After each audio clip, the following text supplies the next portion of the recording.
Your pretty eyes make me smile, and your little fits make me stay with you. Hello everybody, welcome back to my channel. In today's video, I'm going to be showing you how to set and achieve your goals with ease. This is more so aimed at people that are looking to set their goals now, because New Year's is coming up. 2020 is literally like next week, which is actually insane, but it can be used for goals in general as well.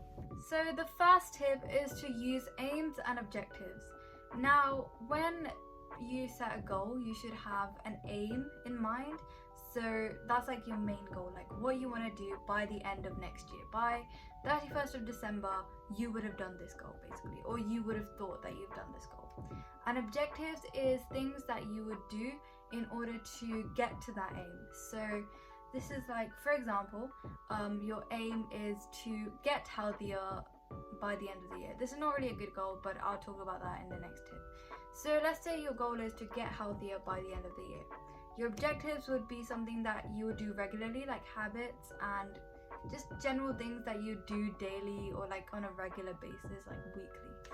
So for getting healthier, it would be like add one vegetable to your plate. I don't know, like complete your 5 a day every single day, something like that. Exercise 3 to 4 times a week.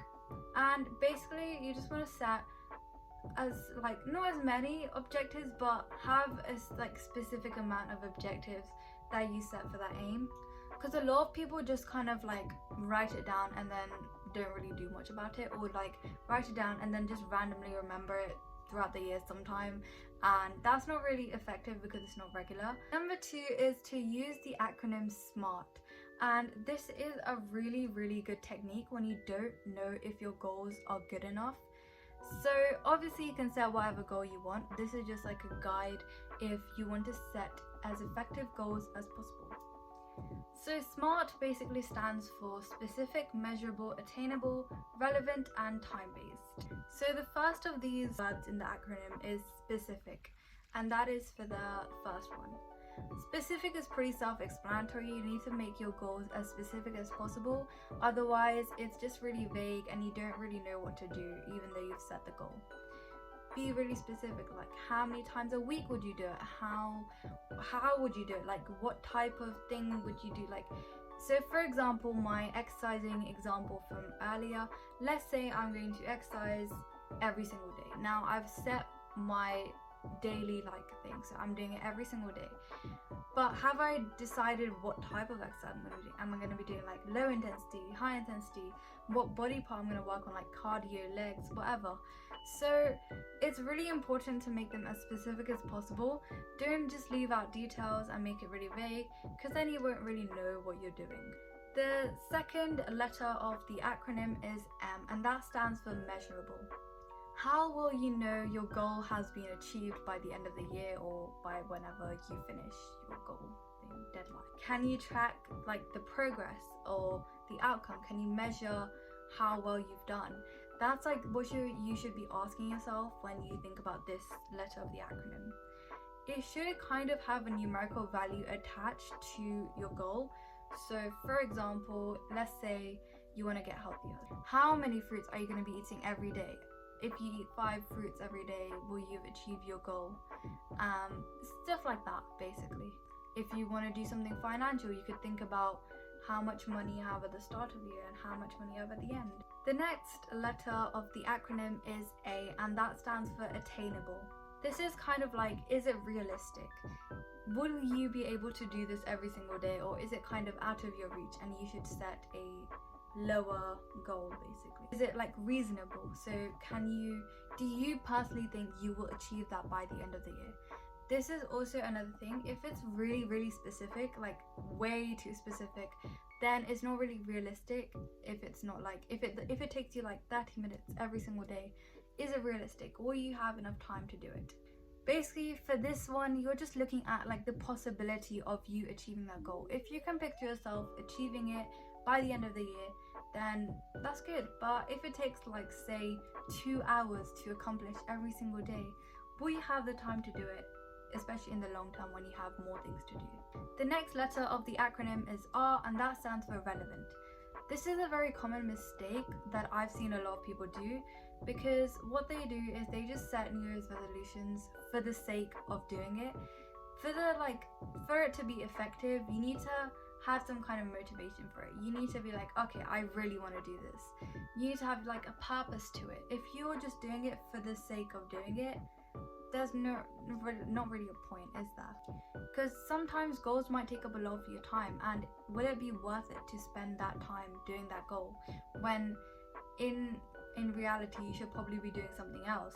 The final letter of the acronym is T, and that stands for time-based or timely or whatever you want. It's pretty much the same thing. The main idea of this one is that you need to have some kind of a deadline. This won't be a problem if you're just setting a New Year's resolution, because obviously you'll start on like the 1st of January and then you end on the 31st of December. So it's not really a problem if you're setting New Year's resolutions. But if you're not watching my video for the New Year's resolutions idea, then if you have just like a normal goal, then you can have like a deadline. So by the 1st of May, it needs to have some sort of a deadline for it to prompt some kind of like urgency in you. You need to like be like, oh, I really need to do this. It's this day tomorrow, and like I only have this many days until the deadline.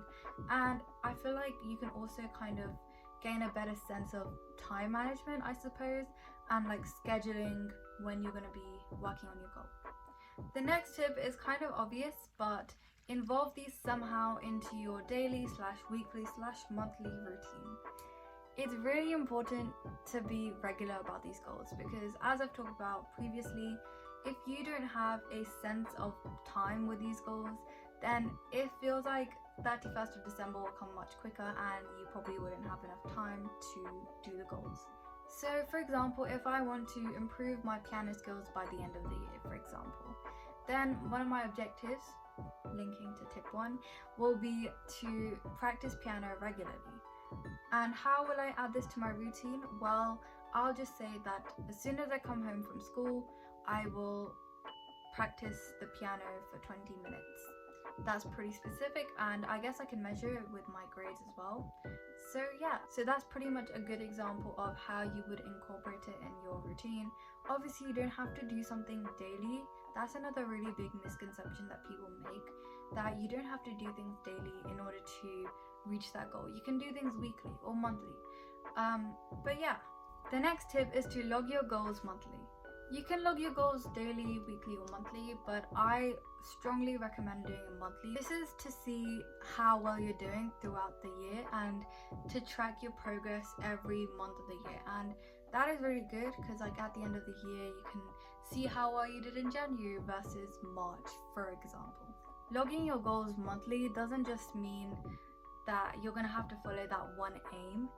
Obviously, going back to tip 1, you can set how many ever objectives that you want, but I recommend doing 12 so that you can have one per month. And then it works out really well, because in a month there's roughly 4 to 5 weeks. So what you can do is you can attach one objective and do that every single week for that 1 month, and then for the next month move on to the next objective. And by then you would have built that habit of doing it every week in the first month, so that when you go into the second month, you would not just be doing that one objective, but also the objective of that month, if that makes sense. Hopefully that makes sense. This is to make sure that you're still doing the goals as well. Like, I feel like a lot of people might forget if they just write their New Year's resolutions and then don't really do much about it. The final tip is actually just like a fun idea if you want to gain some motivation. That is to create a Pinterest board on it. Obviously, I'm saying all of this as if I'm going to do my objective every single day. That is not the point that I'm trying to make. I feel like a Pinterest board can really awaken your motivation to do a goal, or like work towards a goal when you really don't have the motivation to do it.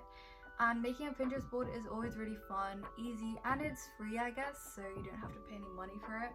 And it's like making a vision board of how you want to be like at the end of the year, or by whatever your deadline is.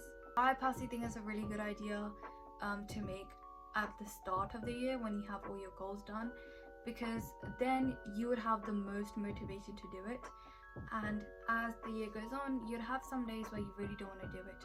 But if you have that sense of urgency but also lack of motivation, you can always go to that Pinterest board, scroll through it, and then you would gain somewhat of a motivation to start working on your goal. That is it for this video. I hope you guys enjoyed, and do leave in the comments what you're going to be setting for your New Year's resolutions for 2022, if you are setting any. If you're not watching this near the upload date, then you can set and write down in the comments whatever goals you're setting, like personally. And yeah, before I cut off, do subscribe and like. I don't usually ask for subscribers that much, but it would really help out the channel. So subscribe and follow me on Instagram. It's just @studylifestyles. If you made it to the end of the video, comment down a snowflake emoji. Thank you all so much for watching. I'll see you guys later. Bye.